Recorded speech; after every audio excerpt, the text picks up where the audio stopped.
to the Fantasy Footballers DFS and Betting Podcast with your hosts, Kyle Borganoni and Matthew Betz.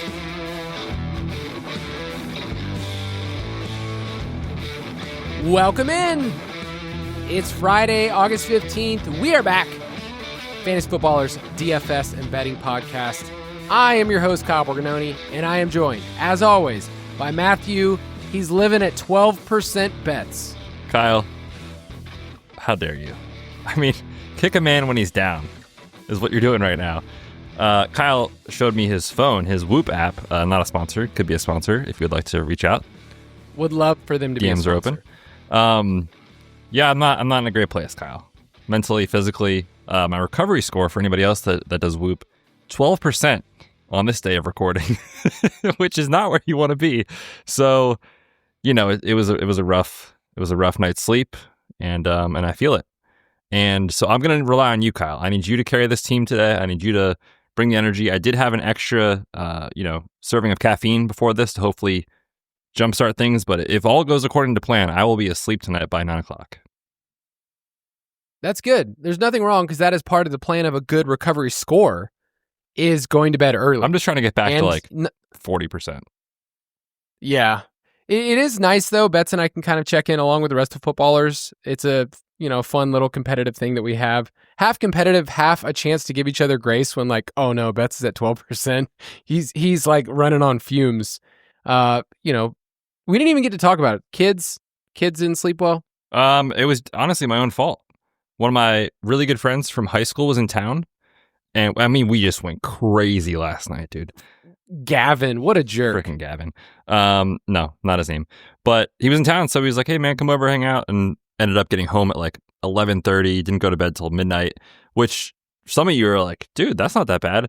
I mean, if I'm not asleep by 10:30 at the worst, usually 10 o'clock for me, my next day is just ruined. So that didn't help.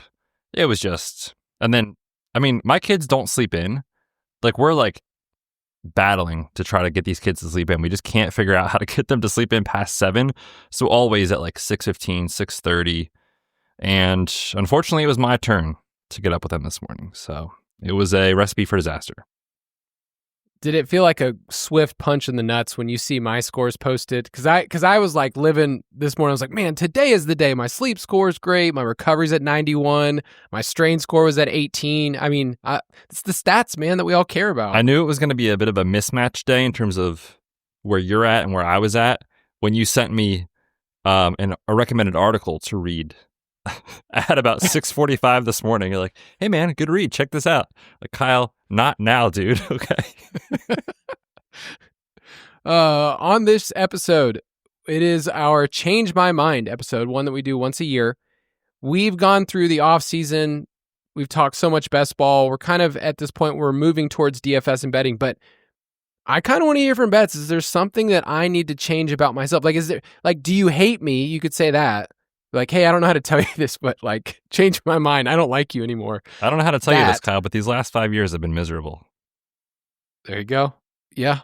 I'm glad you're bringing it up here in an audio format for people to hear. But a couple of different topics. Some of them are team related. Betz and I a lot of the times talk about the system and the environment, the ecosystem of a team.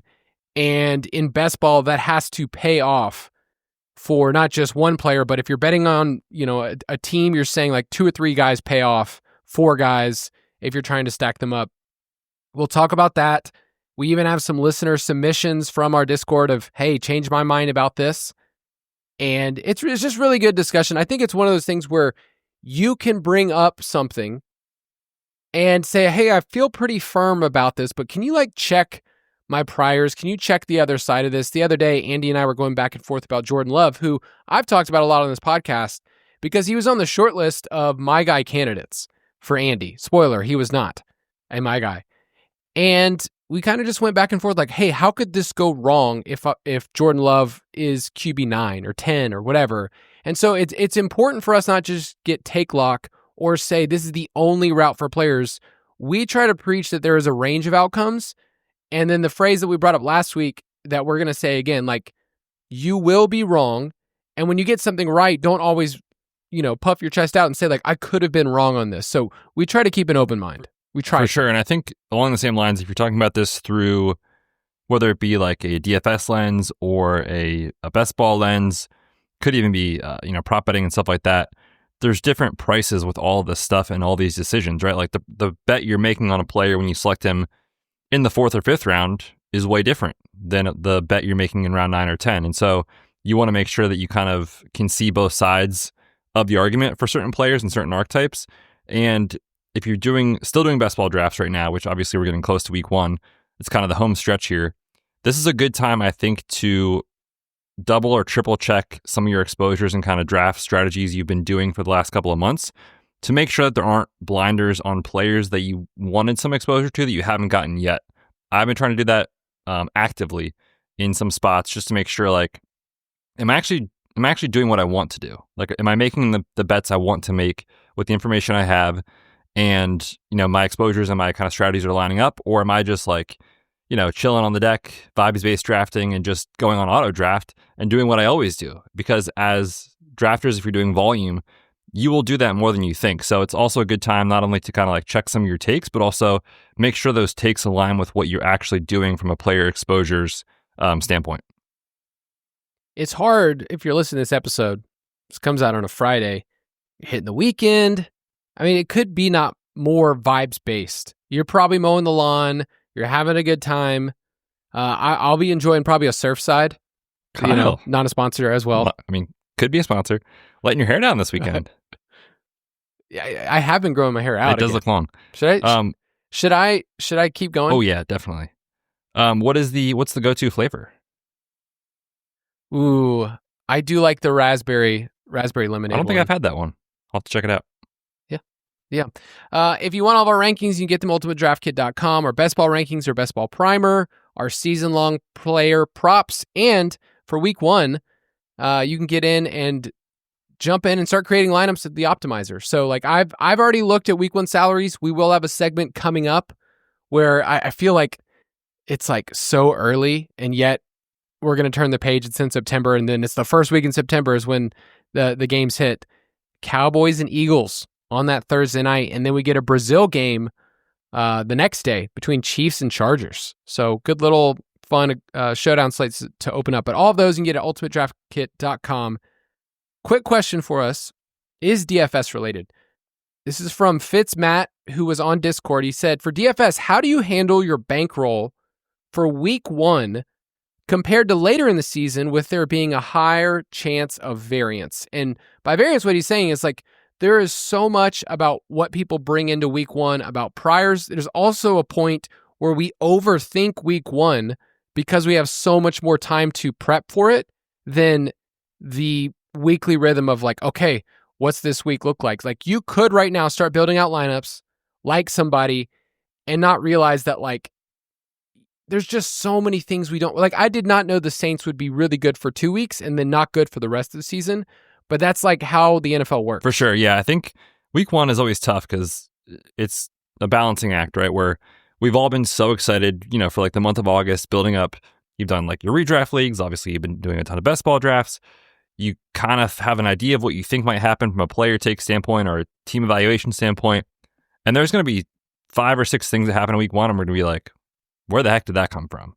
And every year there are those situations. So week 1 is tough because we know that it's highly, highly volatile from a information standpoint. Projection systems from like an optimizer standpoint are going to be way worse than they are in week 1 than they are in week 8. When we have, weeks of data as far as play calling, target shares, all those things. So week 1, I try to like limit my bankroll more than I would other weeks. And I actually don't play that much cash. I mean, I still play some cash in week 1, but there's going to be weeks where I think I have a much bigger edge in cash. In week 1, I'm kind of open to the idea that we are going to be wrong about a lot of things.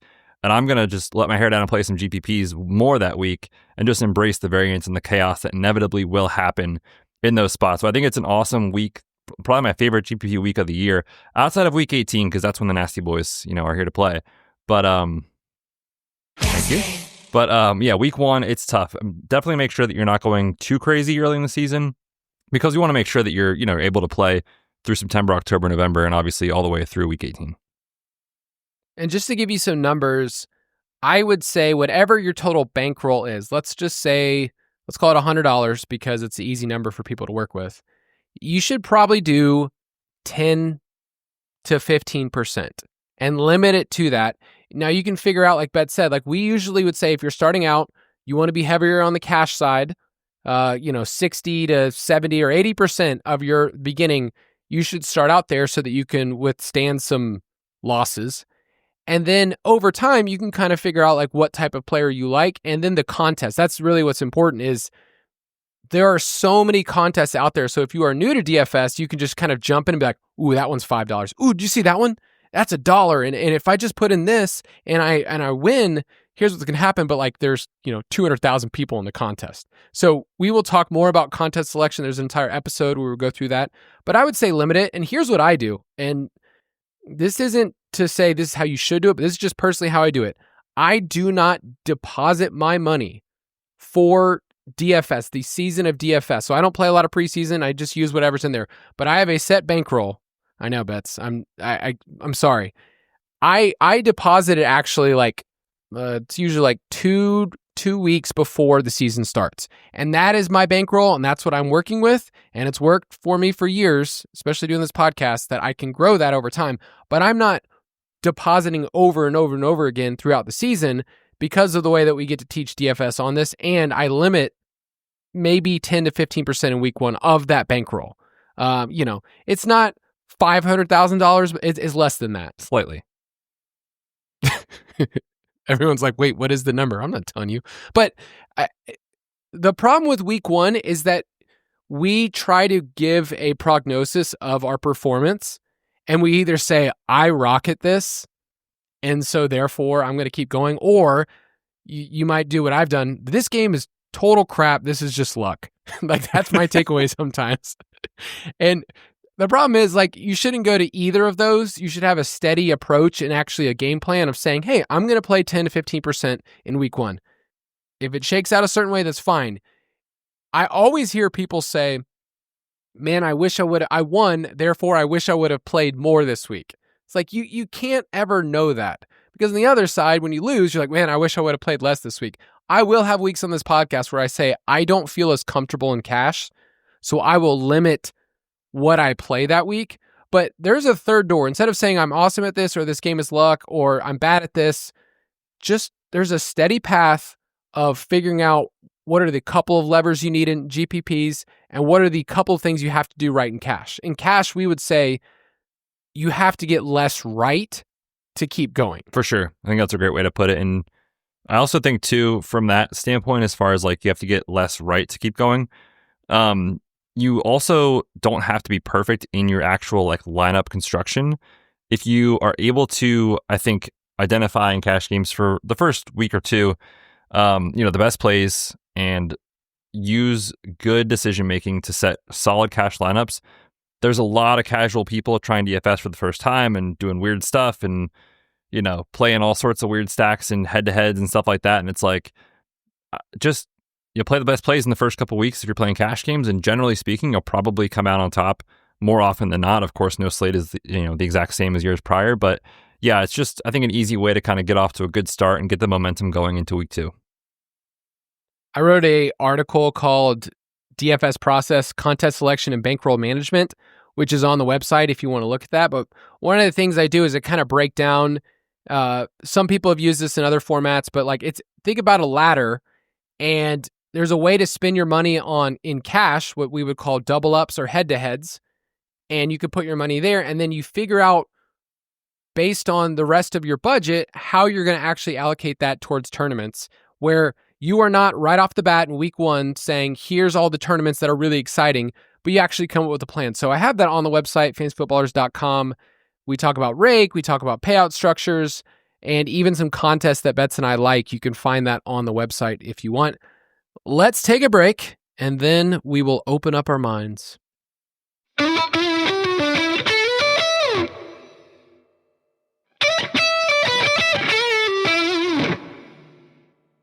Betz, I don't know if you knew this, but I used to be a high school teacher.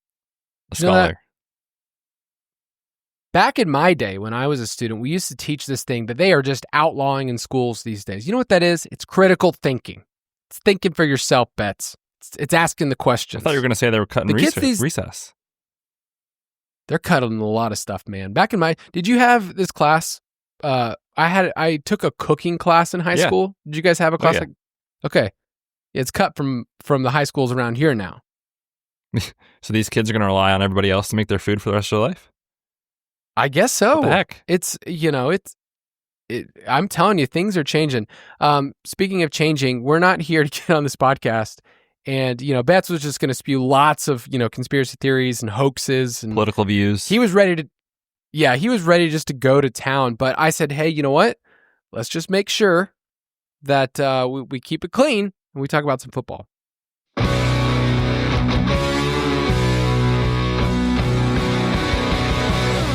Quite well, thank you. No. Clearly you are not. No rational person would do as you have done. Explain yourself. That's a good one. That's a good drop. On this episode, Betz and I are going to share a couple of things and kind of give opposing points of views. And really, you could do this with any topic. We have a series coming out on our website from our writers where we do the fantasy court, where you give the case for and against certain players. And it's just nice. Like, if you have a certain argument about a player, you need to be able to give the other side of the case too. And if you've been around statistics long enough, you kind of understand that you can bend them any way you want to say, this is what's going to happen, this is what could happen, and then you throw in the chaos of the NFL. A lot of the times, I think we're more concerned with just getting the right answer than how we arrived at a solution. So feel free to call me out if I say something that is not the smartest thing you've ever heard. I have no issue doing that, Kyle. Okay. So we'll go through a couple of these. I want to see if you change my mind, if I'm more open to it. So the way this is going to go is I'm going to start off by giving a statement, just an opening statement, and then a couple of statistics, and then I need you to change my mind. So this first one, Betz, I think, and I've played best ball this way, so this is what I think the Broncos offense is a trap. And if you look at how fluky this team was last year, I just want to bring that up. The defense, I'm not going to question at all. So I'm not questioning if the team can be successful. I'm asking, can the offense be successful for best ball or whatever other formats you want? They were first in average margin of victory last year. First in the entire NFL. 18 plus points in their victories, but a lot of them were blowout wins, including against the Falcons. But the way that this team had success last year was keeping it super short. 70% of their play calls on first down were runs, screens, or Bo Nix RPOs. So just like keep it short, move the chains. Only 17% of their plays even went for 10 plus yards. That was 29th at the NFL. And yet they had success. They were 10th in the league in points per game. I look at this team and go, I think the sentiment is that Bo Nix will take a step, that they've added some weapons, RJ Harvey, as old as he is, Pat Bryant, Evan Ingram. This can only go up from here. And yet, I feel like everyone hasn't considered the other side, that like, what if the offense is just fine? What if the defense is so good they don't need to score as many points? So change my mind. Kyle. Where do we start? I mean, you love the spreadsheets. That is well documented. You love the numbers. You love the math. We had on great friend of the show, JJ Zacharison, on our... Ooh, I do like JJ. I know, you guys love the spreadsheets. On our cheat codes episode, roughly 3 weeks ago-ish, something like that. And he informed us, based off of the hashtag data, that year two quarterbacks are historically great bets to beat their ADP expectation. Bo Nix entering year two, coming off a very good rookie season, 6.7 YPA and over 400 rushing yards, efficient as a passer, and can run the football. So you kind of have the archetype that you like at quarterback on a good team behind one of the best offensive lines in football. And you already mentioned it, with upgraded weapons. No offense, Lucas Kroll. Not it for as far as explosiveness for fantasy. So we get an explosive pass catcher out of the backfield, an improved running back tandem in Harvey and Dobbins. You get Pat Bryant, a potential exciting rookie. Of course, Sutton's still there. Evan Ingram, yada, yada, yada. List goes on and on. We've got all these upgraded weapons for a quarterback who was already very good in the NFL. For context, last year, from week 5 on, because if you remember in the first month, there was a lot of hand-holding going on. It was very vanilla, like ease him into the NFL. From week 5 on, he was one of the best quarterbacks in football. 12th in EPA per play, 5th in adjusted completion percentage, 8th in fantasy points per dropback. And in that same sample, 0.01 behind Jaden Daniels in fantasy points per dropback. You can get Bo Nix 4, 5, 6, depending on your platform, rounds later than Jaden Daniels in the Washington Commanders offense. And that's all just kind of baked into team level success, Bo Nix success that I think is going to be there. On top of that, we love best ball game theory, right? ADP is right on this team. Courtland Sutton is the only Denver Bronco to go inside the top 50. So if the team is as good as the betting market suggests, 9.5 win total, they're minus 155 to make the playoffs. They've got a good coach and play caller. Everything is there as far as the markets are concerned. Yet the ADPs are lagging behind because another thing we love in best ball, ambiguous situations. We're not sure how the touches are going to go in the running back room. We really don't know how the targets are going to go. We don't even know what type of player Marvin Mims is going to be in this offense. And you've also got super cheap darts if you want to throw those in round 18 or round 20 over on DK and guys like Troy Franklin or Devon Vele. Like there's just so many ways you can stack up this team for very, very cheap. So it's all there, I think, for this Broncos offense to deliver, especially at cost. So I got to say, man, I think you're wrong. Okay, so I did like the point of him being like the arbitrage Jaden Daniels. I think that's like, that makes a ton of sense to me. That's not what I said. And no, but you said like he's going that many rounds cheaper than Jaden Daniels, who is running and he was right behind him in fantasy points per drop. Whatever statistic. Oh, is that important for quarter? It's really important for quarterbacks, actually. It's probably the most predictive. Okay, so I like that. I get it. So you pointed out this team is cheaper than they should be, considering they're a playoff team, right? A likely playoff team. Where are you betting then in your drafts on the Broncos? I am getting RJ Harvey now. There's been a little FUD on Harvey, so he's dropping. Which I'm cool with, and obviously was not cool with all of summer, but I'm fine at his ADP now. And I think, and Bo Nix has fallen actually a little bit too recently. I thought he was a bit overpriced relative to guys going behind him in the early part of draft season. He has fallen a little bit in the last couple of weeks, and every draft is different, but I've gotten it sometimes to go like closer to pick 95, 100, where it's like the player comparison there as far as quarterback, is like Justin Fields, those kind of guys. Whereas like before, he was kind of in like the dead zone of quarterback historically. So he's fallen a little bit. I've gotten him, and then I'm in the part of best ball season now that I'm trying to look at who has been drafted all summer and who has not been. And there are these super late darts, like I mentioned, in Franklin, Vele, Pat Bryant is falling a lot too, that you can get some low rostered best ball pieces in these large field tournaments. So that's kind of how I've been doing it. I think Sutton's a good pick. I don't know that he's like an incredible pick at ADP. I think he's fairly priced, but I think that this team, there's a lot of ways where it could go well. I'm fine on Underdog in a half PPR site where he goes. I don't love it. Who, Bo Nix? I'm just saying it. No, Sutton. Yeah. He's going to catch touchdowns. So I did want to point this out. Okay, so you use some statistics, some numbers. That's fine. But some people say that that's helpful. I'm just like a grind the film guy. I just the spreadsheets. You can live there all day. But like you look at Bo Nix's like best 3 games of the year. Okay, Carolina just gave up the most points of all time. Atlanta, what a joke! Terrible organization. By the way, that game was. I watched that entire game with like one of my like two or three league mates, and one of them's a Broncos fan, and that was such a depressing game, just terrible. So at home against Carolina, at home against Atlanta, and then week 18 when Kansas City is resting all the starters, he's the quarterback 1. Well, Lottie frickin' da! I'm telling you, man, you take out those 3 games, which, is the best thing to do in fantasy when you take out that stuff. he wasn't even at 16 fantasy points per game in all the rest of them. So week 18 I'm throwing that in the garbage. I don't care about that one. And then the other two are against, two really bad defenses at home. And he was fine the rest of the year. So I just want to point out that I think he was really smart with the ball as a rookie. And I mentioned like a lot of the ADOT stuff was super short. He had the highest completion percentage inside the 10-yard line in the NFL. That's cool. 71%. I'm just going to say that's not going to repeat of being number one in the NFL in completion percentage inside the 10. And the intermediate area, he was not as good. Only Anthony Richardson graded out worse in this area among quarterbacks in the intermediate area of the field.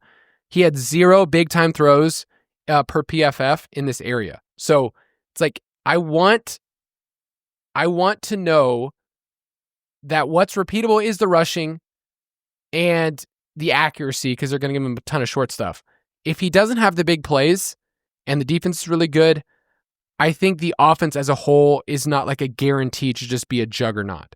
And that's kind of like where I've been, is like, I think he's good for the NFL, and yet I worry about if teams figure out a year's worth of Bo Nix film, you film guy over here, and it does shift a little bit. You and Bobby Slow, big PFF film guys. Yet. And I'm out of a job too. You like love him. to set up third and manageable, don't you? Yeah, you're gonna be out of a job soon too. Listen, I brought some things to the table to try to change your mind. My real honest take on this is I think Bo Nix and the Broncos offense will be good.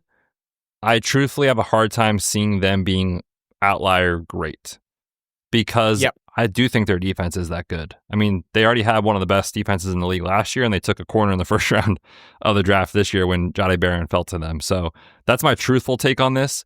Doesn't mean he won't have some spike weeks here or there, but I definitely have not been like aggressively targeting Broncos stacks. Yeah, I mean, Bo Nix can certainly take a year or two leap, but I think that's what we're all assuming he's going to do. And when I kind of break down those games, it's like, yes, he's capable of having these monster games. I'm not saying like, oh, well, I don't care about that. But the rest of the season was kind of a mixed bag for fantasy. And so the ceiling outcome, I don't see either. This team could still make the playoffs. It's a tough division. But all right, you're up next. Okay, one guy that I am really having a tough time with this draft season is Marvin Harrison Jr. And I would like you to change my mind that Drew Petzing is going to scheme him the looks that we're looking for to help Marv pay off his ADP expectation. Because in best ball formats, he is going on Underdog as the wide receiver 14. On Drafters, he's the wide receiver 15. On DK, he's the wide receiver 16. So let's just call it wide receiver 15, average the 3. Are we getting enough of a discount relative to last year, relative to what is going on scheme-wise, offense-wise, Kyler Murray-wise in this Drew Petzing offense? Because last year, when you look at some of those layup targets, it was Trey McBride, and he was absolutely dominant at those. So why would they change that if it worked last year? Last year, Drew Petzing said, Marv, go stand on the outside, one-on-one, win down the field, good luck. 69% of his targets were 10-plus yards down the field. He didn't have layups. And he was the only wide receiver in the league among qualified wide receivers to see at least a quarter of his targets on go routes. Drew, buddy, I know Marv was a great prospect. That's asking a lot to come in and say, go win at X every single down. Changed my mind. I don't think it changes this year because how well it worked last year and how effective the run game has been, especially in the red zone. I want you to do something for me just to start this off. I put a little blurb here, as it says Borg notes, and I want you to just read the first line right under that. First off, Petzing can shove it. Drew Petzing is the offensive coordinator of the Cardinals, and Andy, Mike, and Jason are Cardinals fans, so like they have a little bit more insight, and they can talk about in the same way I talk about Falcons guys all the time. As like, they live right around the corner. Drew Petzing gets a lot of jokes made about him because he looks like a blobfish. That's why. But anyway, that's not my argument. My argument is this. I know that Marvin last year disappointed relative to expectation, but he's still on one of 6 rookie wide receivers the last decade to put up 880 and 8. And on a touchdown side, if you're playing on Underdog, I think it's not egregious where he's going as a top 15 wide receiver. I mean, 8 touchdowns is awesome for what you're doing. He wasn't the engine of the offense. We look at that as Trey McBride. I think that was a little skewed, that their market share for tight ends was first in the league and their wide receiver market share was dead last. I don't think that will stay static. It'll stay the exact same. You mean because Greg Dortch is back? No, Zay Jones, man. Remember we talked about him Obviously. last week? God, they need to sign somebody. But Marv still saw a 27% first read target share. That's still like a really good elite number for a wide receiver one in their first year in the NFL. Let's just be honest.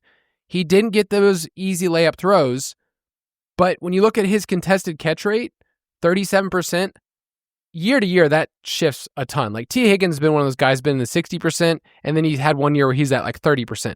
That can totally change. I think the bigger question is, what does he have to do to pay off to be a top 15 wide receiver? That's the question we're always asking in best ball.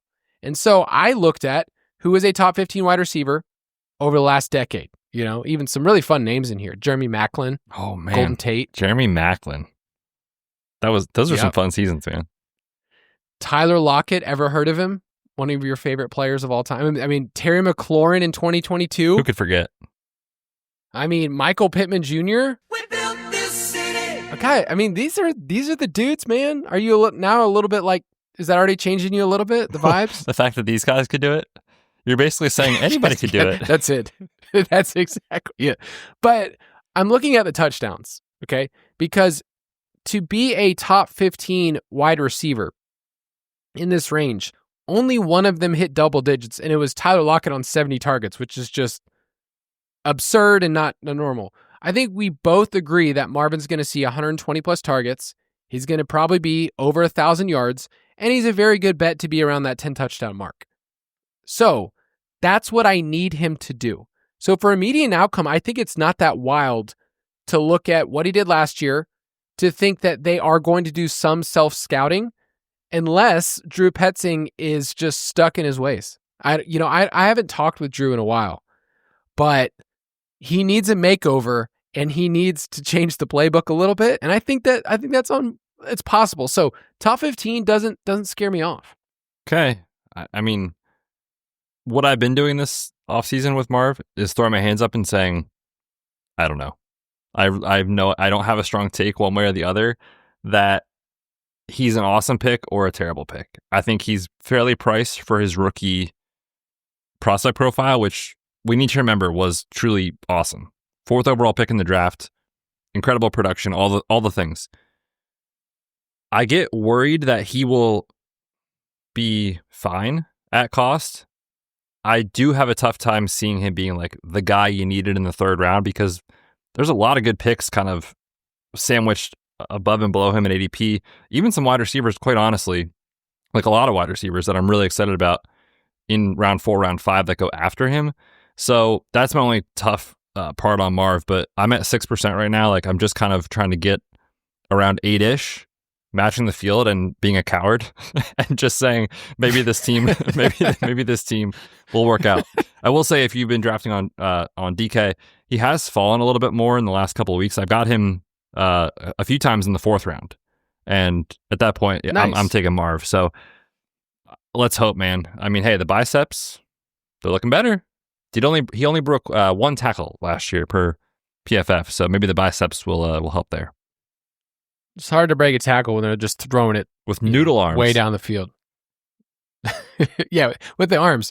It is funny you mentioned like 8% is it's the percentage. If there are 12 people in the room, that's just what, I'm going to match the field.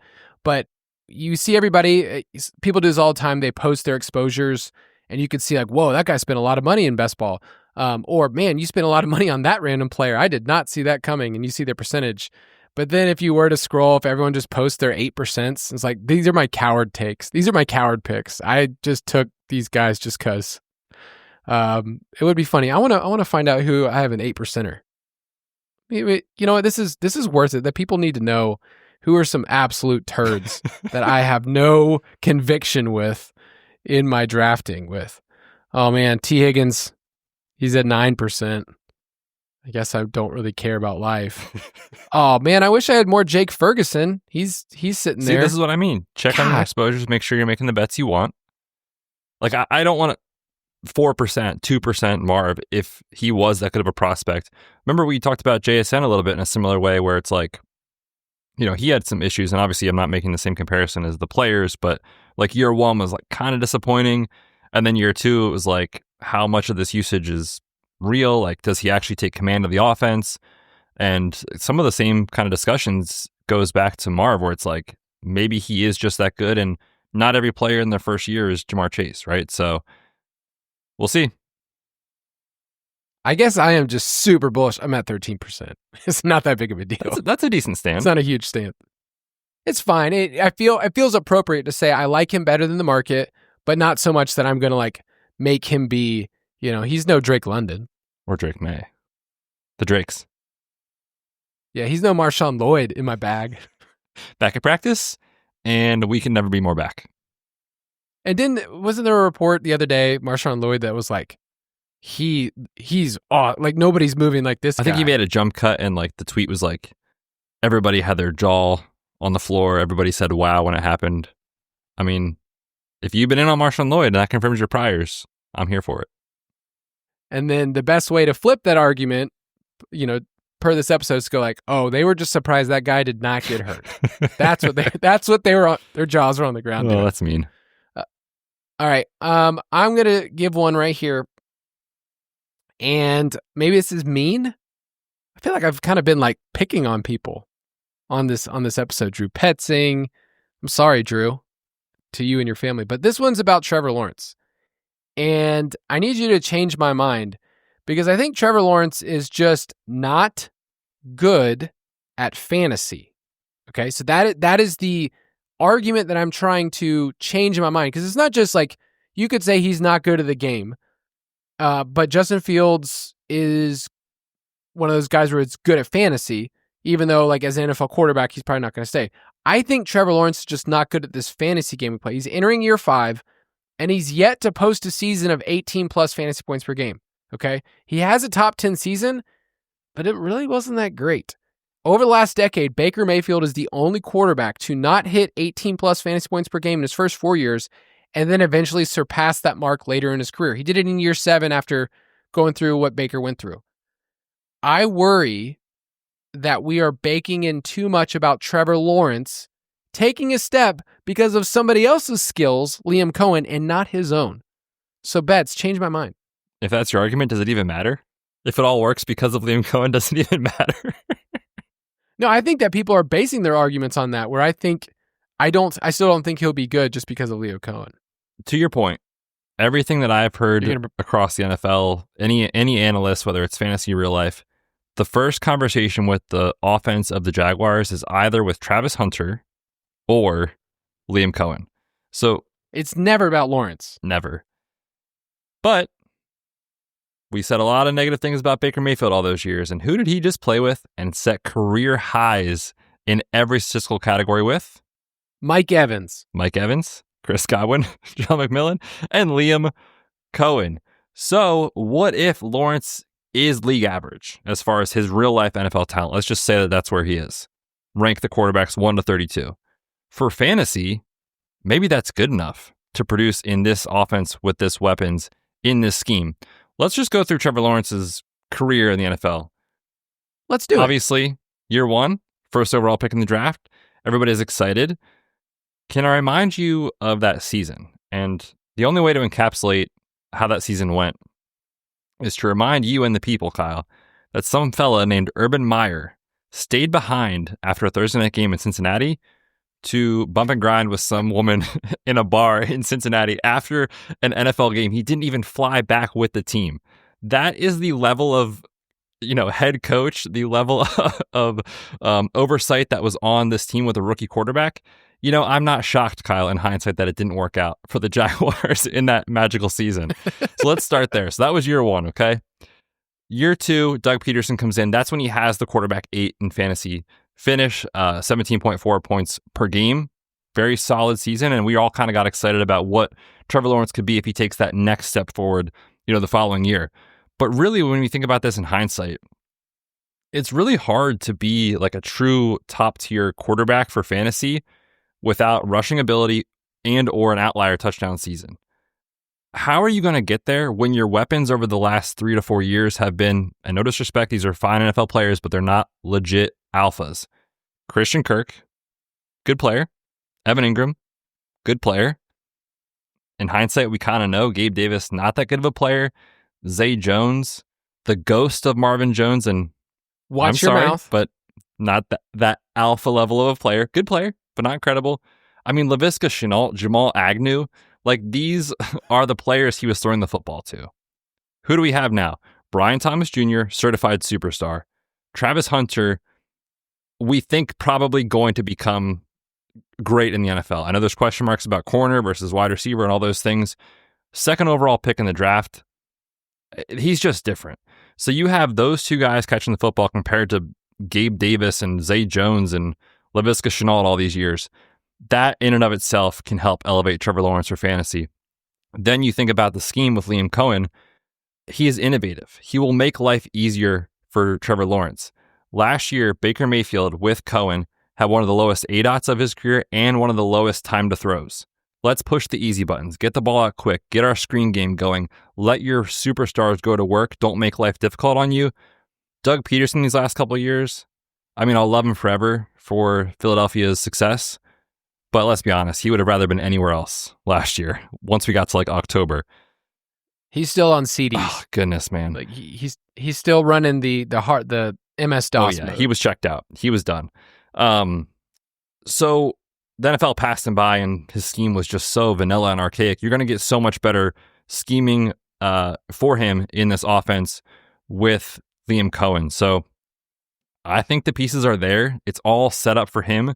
If he is just the 15th best quarterback in the NFL, the 16th best, could he post another top 12 fantasy season? I think so. And when you're throwing screens to Brian Thomas Jr. and Travis Hunter, that doesn't seem too bad to me. So I think there is a world that exists where Trevor Lawrence can have one of those outlier seasons that we didn't see coming. And you've been telling all the people, Kyle, all summer, look, don't take these elite quarterbacks. You just want to wait till quarterback 12 to 20. That's the range you want. That's where Trevor Lawrence goes, dude. So you tell me. Yeah, it is a compelling price. I realized I picked two quarterbacks that are not so expensive. Like I could come in here and say like, oh, Jaden Daniels can't pay off at his price, which I think I've brought up on the podcast, but you gave some compelling arguments. But one thing that you did not share much about is if Trevor Lawrence is good. And yeah, I think you're right, though. He could still be fine for fantasy. The problem that I have with him, by the way, Cartersville High School great, a Hurricane, North Georgia. I'll respect him for that always. Georgia boy. So I mean, I love that. But here's the thing, man. He's a first read thrower. He locks onto his target more than anybody else in the league. Him and Tua have kind of been that. You need a scheme to be able to do that. So you're basically banking so much on somebody else is going to transform this guy from what he's bad at. Like that's what you have to say, that he's better at this. He posted the lowest completion percentage outside the pocket of any quarterback over the last 3 years last year. It was so bad. His adjusted completion percentage was 42%. Bryce Young looks like a superstar compared to this guy. I worry that what we're banking on is I think he's going to run more. I think this is going to be good. Look what Baker did. And we're still using arguments that are what another player did in another offense in another place with better weapons. The Bucs they had better weapons this past year. We hope that Hunter and BTJ transform Lawrence, but I still think Lawrence is just not great. Am I going to eat crow? Maybe. But I feel like I can look up my exposures too for him. If I've been taking Jaguars, sure. If I've been taking one of those two receivers. But other than that, it's like I have such low exposure because I'm not trying to go any other route with that team. That's fair. That's a fair take. I mean, if you don't get BTJ or Hunter, is Lawrence basically off your board? I mean, I don't want to show up in these large field tournaments with no disrespect to De'Ami Brown, Trevor Lawrence and De'Ami Brown stack against somebody else that has a Hunter stack or a BTJ or a double stack with those two. You know, it's just so much weaker. So I really think the only way Trevor Lawrence is like a huge win rate guy that like posts these great performances that we all see potentially possible. The only way that happens is with Travis Hunter and Brian Thomas Jr. being incredible. So I've kind of like not isolated myself to those stacks, but I just have a tough time seeing it without those guys hitting, if that makes sense. Yeah, I think there's leverage to have, obviously, if those two guys will hit. But you've brought up before, they're just cheap. I mean, it's a cheap stack, right? Like, yes, you're taking BTJ at the 1-2 turn. Hunter's slowly risen over the summer. So, yeah, I get it. Let's take a break, and then we'll come back with some more.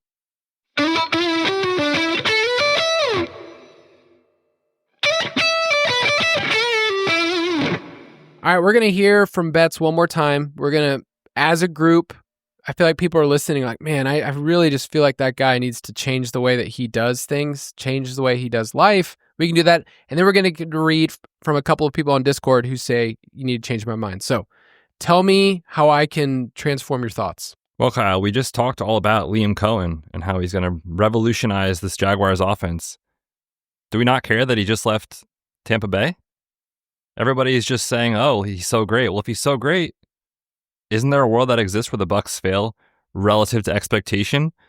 We're talking about a quarterback coming off an insane career outlier touchdown rate season. We know that regresses. You and the spreadsheets have told us that is likely to happen. Mike Evans, another hamstring injury last year. He's 32 years old. Eventually, he will slow down. Chris Godwin, more and more likely, we're getting news that he will start on PUP. So at least 4 games. Then how long does it take him to ramp up? I mean, are we talking week 7, week 8 for Godwin before he's 100%? I know Emeka Egbuka is the hottest thing in fantasy right now. He's still a rookie wide receiver who might not be incredible. We don't really know. And some guy named Tristan Wirfs is coming off knee surgery who's going to miss at least the first 4 weeks, in my opinion, potentially longer. So you lose your offensive coordinator. You lose your left tackle. One of the most productive wide receivers in the league last year. Regression. It's all there. I think the Bucs are set up to fail at expectation. Yeah, no, as an NFC South guy, I agree. They have to walk into Mercedes-Benz in week 1. I mean, come on. Imagine thinking they're going to win that game. Imagine. Obviously. First, I gotta make sure that you understand this. You just gotta believe, man. You gotta have faith. Just believe. In Angels in the Outfield, which most people say is the greatest movie of all time, and one of my favorites, they're like having this argument, and Brenda Fricker, who plays the bird lady in Home Alone 2, of course. She stands up while everybody else is mad, and that's her argument. She just goes, "You gotta believe," and everyone's like, "Yeah, you're right." And that's the argument right there. Okay, so let's go through this team. Because what you said is that they're set up to fail relative to their expectation. And the way that we do that in best ball is we just look at the ADP and say, is this too much? Can this team handle it? Can you handle it? Okay, and I don't know if you can, Matthew. Bucky Irving is going 21st overall. It's a little steep compared to where I have him ranked, but that's okay. Mike Evans, I think you and I have been totally fine with him around the 3-4 turn. Chris Godwin has kind of been off our board or lower, and he's going to continue to fall as we get information about that. And Egbuka is somebody hopefully you got when he was around pick 80 or 90, and now he's pick 68. So this team is getting more expensive at the top. And yet I think over the summer there was this ambiguous part of what do we do with this team where you could double stack. And I wish you would have been drafting in May. I've been telling you all summer, you got to draft early bets, and then there's a lull, and then you can use it as market. So really, you needed to take the barbell approach. Right now, they have 5 guys in the top 100. I'm going to exclude Godwin because I haven't been taking him at all. If you double stack Baker, who's going in the late 90s, I think this still can work, man. Cade Otton is one of those players that just you can't even say it with a straight face. Dude, you know who has been rising ADP? You know who has been rising? Cade Otton. Sean Tucker. Yes, he has. I support everything about that. I think Sean Tucker is... Oh, man, is it happening? I hope so. I just think that this team, there's lots of different options. And as much as I hate to think about how the season works and you get ping pong performances, I think this is one of those teams that I'm totally fine with being able to pay at the draft cost of what they were a month or two ago. I think that Igbokwe is just wildly expensive now, but you look at their last 3 games, that week 15, 16, 17, the pieces you need, Betz, they play Atlanta in week 15. Oh, baby. They play at Carolina. We already talked about how bad their defense is. And then at Miami. I mean, they are going to have a showdown for the state of Florida. That totals at 47.5. And so it's a good weather game. If it doesn't rain, there in Miami. I just think this team is going to be fine. You are all up in arms, panties in a wad. I think this team's going to be fine. Oh, panties in a wad. I haven't heard that one in a while. I know. I will say, I'm not a huge spreads better for the NFL. I just think it's a losing strategy for 99% of people. But Yes. week 1, man, I don't want to say it, but I think Falcons money line might be a little fun play on the side for me. The Bucs are so banged up on offense, and you already told us the best home field advantage in the NFL is the Atlanta Falcons. So I imagine Tampa would be a pretty public side there. So we'll talk about it when we get closer to the season. But yeah, I mean, left tackle out, That makes sense. Godwin out. I mean, Rachaad White doesn't really matter that much, but like Rachaad White banged up. Cade Otton's been missing time in camp with a hamstring injury, by the way. What? So offensively, it might be a little bit of a struggle. New coordinator, in week 1. Cade's in a contract year, man. You better be out there. I'm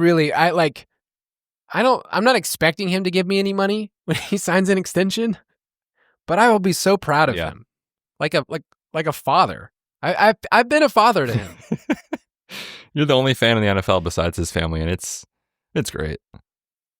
Yeah. By the way, speaking of the Falcons in week 1, I'm definitely not betting that. I'm removing myself from anything related to That was not financial advice, by the way.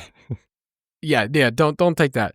But have you seen like the one thing that the Falcons have been known for in training camp period is that we've gotten in more fights than any other team in the league? Dude, they got that dog. It's actually, you could spin it a couple ways. It's bad and they don't have a chemistry, or finally we have some fight after years of farting. There you around. go. Let's take that approach. Okay. Let's do a couple of Discord ones here. A couple of change my mind. This one's from Penguin Zero, Steelers fan.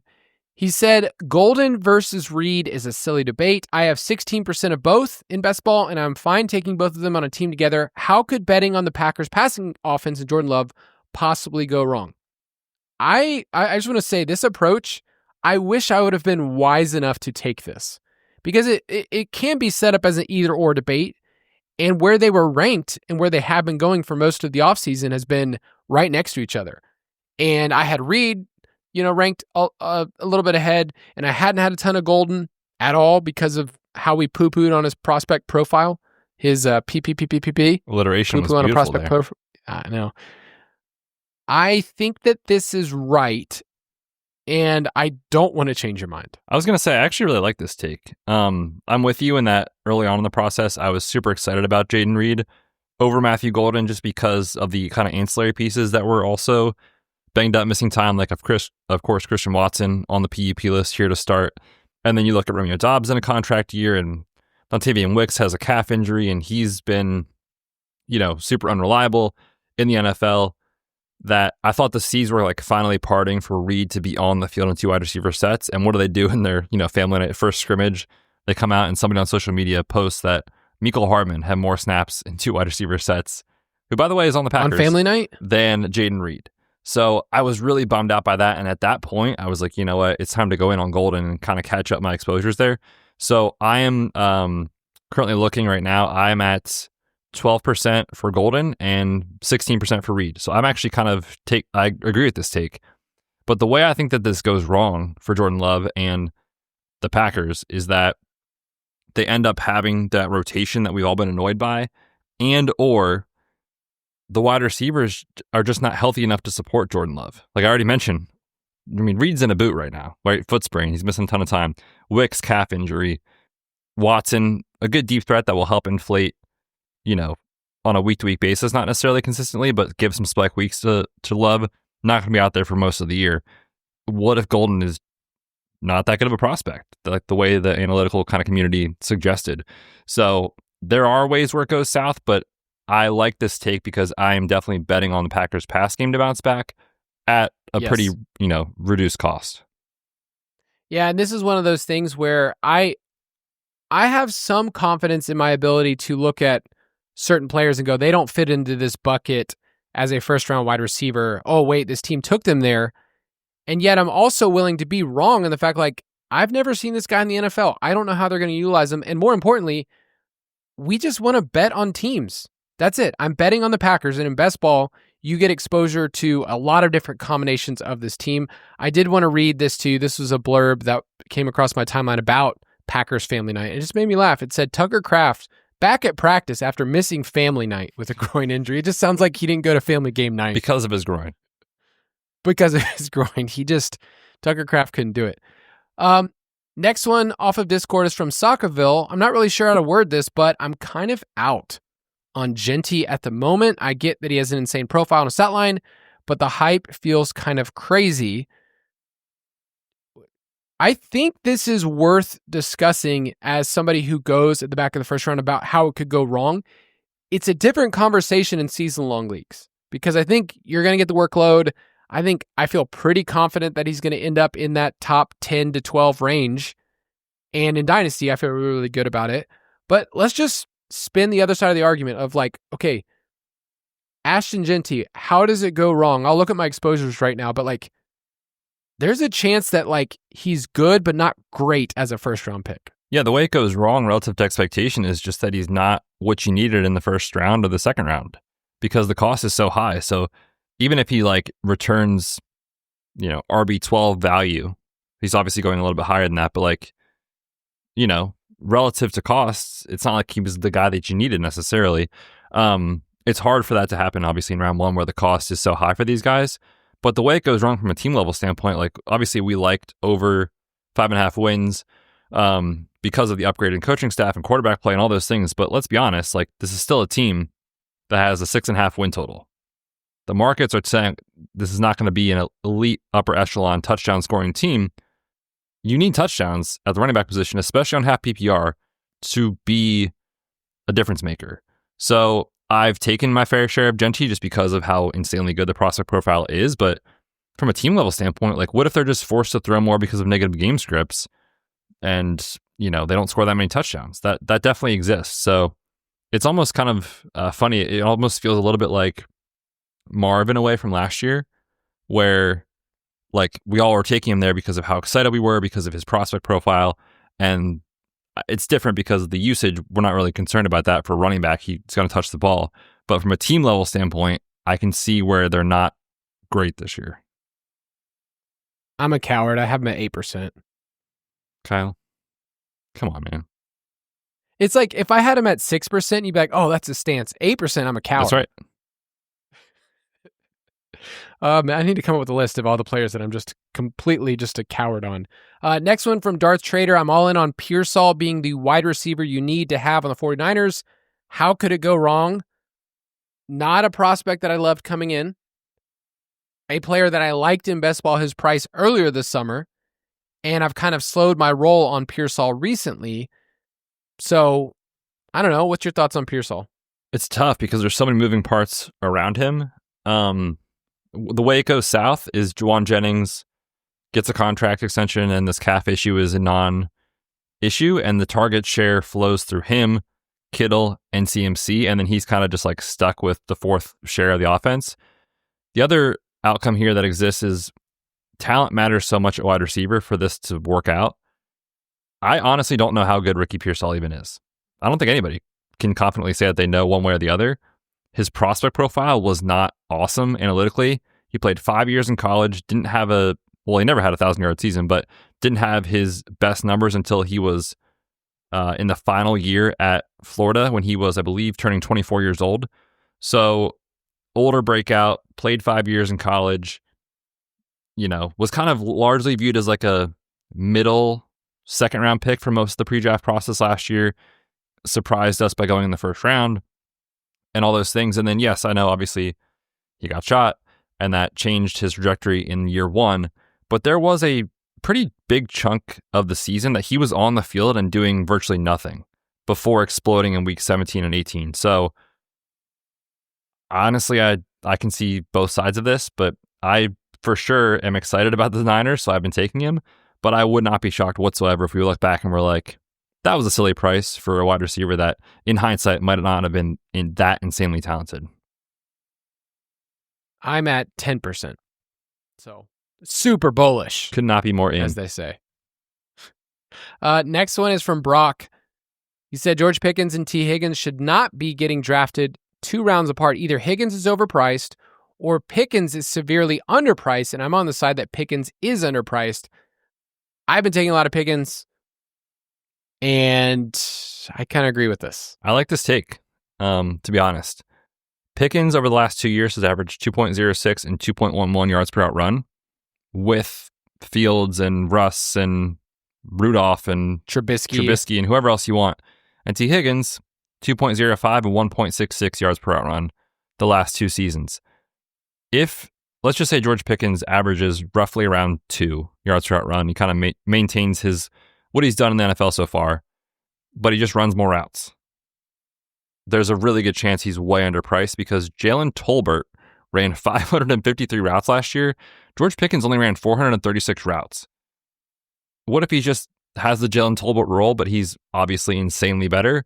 There's a chance we look back and we're like, wow, that Pickens price was crazy relative to how good he could be in an offense that's actually going to let him run routes and throw him the football. So I like this take. I'm definitely taking a lot of Pickens this year. Yep, I'm totally with you. And just to close out, I don't know if you can change my mind because I have a pretty extensive ranking system here. I posted this in our Discord, but you can try to change my mind, but I feel like Air Bud is just not. It's like not even on the same playing field as some of these other movies. It's trash. Okay, we're on the same page. I'll tell you this: compelling characters, definitely not any of the humans. Okay, pretty boring group. If you want to go through and rewatch that movie, I had to with my kids. The sports stats, way down. Yes, there's a couple of memorable moments, but I just feel like the plot's pretty weak. So you tell me if it's a good movie. I think it's not bad. good. All right, that's going to do it for us, Betz. Sign us off. Dude, this was fun. You changed my mind on a couple teams, and anytime we get to talk about Urban Meyer, Drew Petzing, the boys on the show, it's always a good one. So hope you guys have an awesome weekend. Enjoy mowing the lawn, and we'll be back next week. We'll see you then. Have a great weekend. Thank you for listening to another edition of the Fantasy Footballers DFS and Betting Podcast. Don't forget to visit us on the web at thefantasyfootballers.com.